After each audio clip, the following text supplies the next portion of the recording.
So বন্ধুরা, সবাই কেমন আছো? আশা করি সবাই ভালো আছে। কিন্তু ভাই আমি ভালো নেই। কারণ কেন ভালো নেই সেটা তোমাদেরকে বলবো, সেটাই আমি আজকে তোমাদেরকে শেয়ার করতে মানে আসছি। হ্যাঁ, তো বন্ধুরা, তোমরা যতদিন দেখছো আমি যে ঘরে থাকি বা আমি যেই ছাদে থাকি, তো অ্যাকচুয়ালি কথা হচ্ছে এই যে যে বাড়িটাতে আমি থাকি, হ্যাঁ, এই বাড়িটা আমি 6 বছর ধরে এই বাড়িতে আমি ভাড়া থাকি। আর ওই পিছনে আবার আমাদের জায়গা আছে, মানে সেখানে এখন আমাদের ঘর করা হয়নি।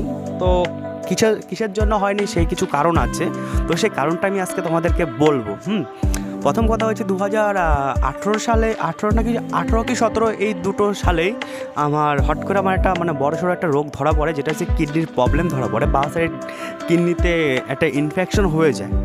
তো হয়ে যাওয়ার পরে মানে কি বলবো, 17, 18, 19, 20, 21, 22, 23, 24 চলছে। তো এখন 24 সাল।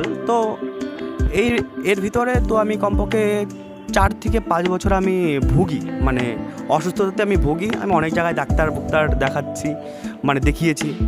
তো দেখানোর পরে আমাদের কমপক্ষে প্রচুর টাকা খরচ হয়ে গেছে। একটা কিডনি প্রবলেম মানে তো জানোই যে একটা বড়সড় রোগ।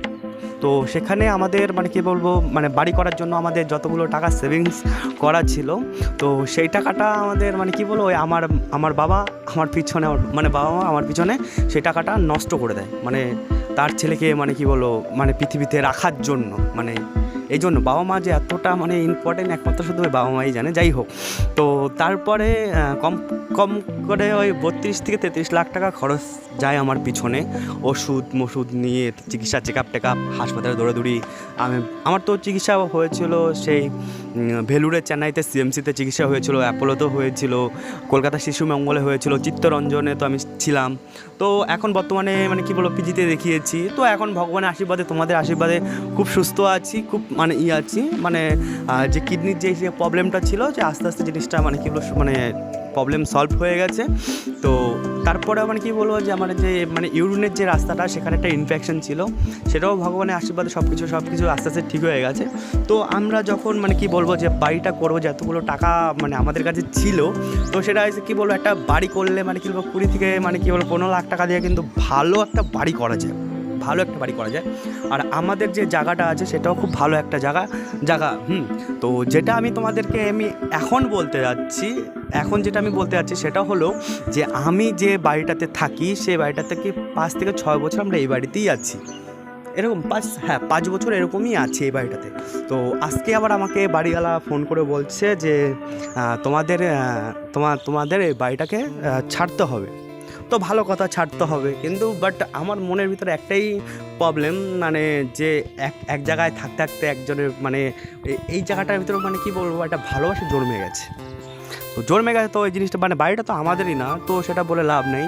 তো খারাপ লাগছে এটাই যে আমার বাড়িটাকে নতুন করে, মানে আমার ওখানে তোমার বাড়ি এখন হয়নি, আমার নতুন করে আমার বাড়ি করতে হবে। তো আমার কিছুদিন আমি আমার বাবার সাথে আমি প্ল্যান করি, কথাবার্তা বলি, কারণ আমার বাবা আমার কাছে থাকে না, আমার বাবা থাকে সে দুবাই থাকে।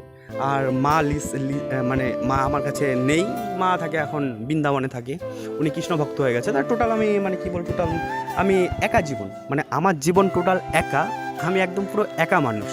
তো আমার এখানে প্রবলেমটা হয়েছে যে বাড়ি চেঞ্জ করার একটা ঝামেলা ব্যাপার, প্রচুর একটা ঝামেলা একটা বাড়ি চেঞ্জ করা। হ্যাঁ, তো আমার সে বাড়িটাকে খুঁজতে যেতে হবে, আজকে খুঁজতে যাবো যে বাড়ি কোথায় পাওয়া যায়, কারণ আমাদের যে জায়গাটা আছে তার আশেপাশে বাড়ি নিতে হবে, কারণ এই বাড়ির থেকে ওই বাড়িতে শিফট হওয়ার পরে তারপরে আমাদের যে জায়গাটা আছে সেখানে আমি বাড়িটা হাত দেবো।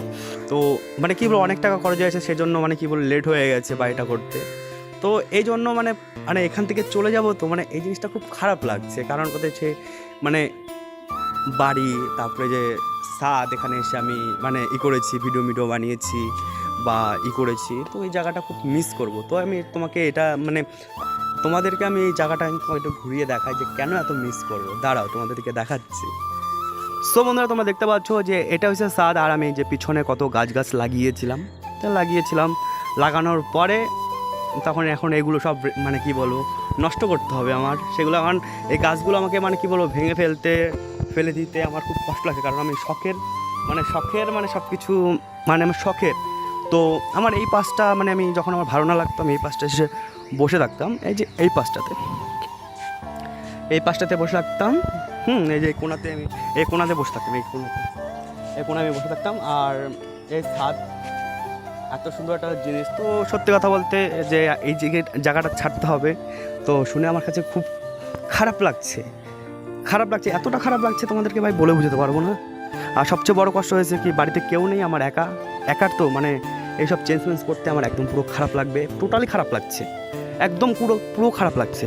তো আমি ভাবছি এখন কি করব। তারপর বাবার সাথে কথা বললাম, এখন আমাকে বলছে যে সামনের মাসে বাড়িটাকে ছাড়তে। তো সেটাই আমার কাছে খুব খারাপ লাগছে, বুঝতে পেরেছো, মানে প্রচণ্ড খারাপ লাগছে। তো যাই হোক বন্ধুরা, আমি তোমাদেরকে একটাই কথা বলবো যে সবাই আমাকে একটু সাপোর্ট করো। আমি পুরো ভাই অসহায়, মানে আমি তোমাদেরকে সব কিছু বলছি, আমার লাইফ স্টাইল আমি তোমাদেরকে পরে এক সময় বলবো, অন্য দিন অন্য একটা ভিডিওতে আমার লাইফ, মানে আমি প্রতিদিন কি করি, একটা ছেলে হয়ে যে আমার কতটা খাটতে হয় বা কত কিছু করতে হয় সেটা আমি তোমাদেরকে দেখাবো, বুঝতে পারছো কি বলছি। আর এই যে গাছগুলো আমি লাগিয়েছি নতুন, দেখতে পাচ্ছ যে নতুন গাছ লাগিয়েছি আমি, নতুন গাছ এসেছি, এইসব গাছ আমি লাগিয়েছি ছাদে, এইসব গাছ আমি লাগিয়েছিলাম, তোমরা দেখছো এটা হচ্ছে লিচু গাছ। আর দেখো গাছ আমি লাগিয়েছি। আর সবচেয়ে বড় কথা হচ্ছে এই গাছগুলো তুমি দেখো, টমেটো গাছগুলো, ছাদের ভিতরে টমেটো গাছ, টমেটো পেকে গেছে। আর এই কীভাবে লাগিয়েছি তোমরা ভালো করে দেখো। আর ভাই খুব মিস করবো এই ছাদটাকে, খুব মিস করবো, সব কিছুই মিস করবো সব। আর কি বলবো তোমাদেরকে, যে মানে সবাইকে একটা বলছি ভাই, নিজের ঠিকানাটা আগে সবসময় বানাবে। আর আমার সত্যি কথা, যদি আজকে যদি সমস্যা না হতো তাহলে আজকে আমার এই প্রবলেম হতো না। মানে তোমরা দেখতে পাচ্ছ এই যে হলো বাজার, এই যে এই গলি রাস্তা হয়, এটা ভালো করে দেখতে পাচ্ছ। আমার একটাই কথা বন্ধুরা, আমি অনেক অসহায়, তো অ্যাকচুয়ালি তোমরাই পারো আমাকে একটু মানে কি বলবো সাপোর্ট করতে। হ্যাঁ, আমি এখনও বলছি যার বাবা মা নেই সে বোঝে যে তার মানে কতটা কষ্ট, কিন্তু ভাই আমি তোমাদের কাছে একটাই কথা বলছি, আমাকে একটু সাপোর্ট করো ভাই। আমি তোমাদের কাছে টাকা পয়সা বা কোনো কিছু চাচ্ছি না, জাস্ট একটু সাপোর্ট চাচ্ছি, সাপোর্ট। আর তোমরা যদি সাপোর্ট করো, ভগবানের আশীর্বাদে, তোমাদের আশীর্বাদে আমি একটা ভালো জায়গায় মানে কি বলবো পৌঁছতে পারবো, আমার নিজের লাইফটাকে মানে কি একটু চেঞ্জ করতে পারবো। আমার এরকম দিন, সত্যি কথা বলতে ভাই আমি তোমাদেরকে একটাই কথা বলছি, এই 2023 আর 24 আমি অনেক মানুষকে চিনতে পেরেছি, বন্ধু হোক বা আত্মীয় স্বজন হোক বা যেই হোক, মানে অনেক মানুষকে আমি চিনতে পেরেছি ভাই। সত্যি কথা, আমি এখন নিজেকে পর্যন্ত বিশ্বাস করতেও আমার এখনও ভয় লাগে, নিজেকে আমি বিশ্বাস করবো সেটাও আমার ভয় লাগে। তো আজকে আমার সন্ধ্যাকালে আমার যাবো, দেখে আমি ঘরের খুঁজে যেতে হবে আমার। তো সবাই ভালো থাকবে, সুস্থ থাকবে, আর আমার জন্য একটু আশীর্বাদ করবে। আর প্লিজ একটু সাবস্ক্রাইব, সাপোর্ট একটু করো প্লিজ, এইটুকু চাই, আর কিছু চাই না। সবাই ভালো থাকবে।